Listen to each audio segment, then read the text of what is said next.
How have you learned to translate a keynote talk into a class or workshop?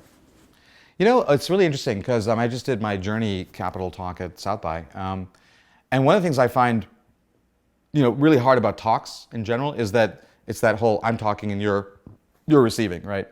And what I try to do always in my talks is I try to get the audience, because they're not an audience, they're actually learning with me. We're going on this conversation together, to participate in the conversation. So I'm working with seminars.com.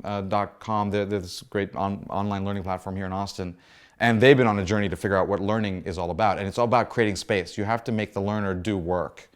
If they don't do the work and you're just dumping stuff into them, then they actually aren't learning. They might be able to parrot back and say, oh yeah, this is what that term means, but that doesn't mean they're actually learning and actually engaging with it. So actually the model for how I speak is actually a learning model, in the sense that I try to make people do work, even in a talk scenario. And then when it translates into an actual course or curriculum, we make them do even more work. The beauty of something like a seminars, for example, is that, again, the time element. You learn something by coming back at it. So our brains are wired that way. The brain naturally wants to learn something when it sees a pattern over and over again, over time. Okay?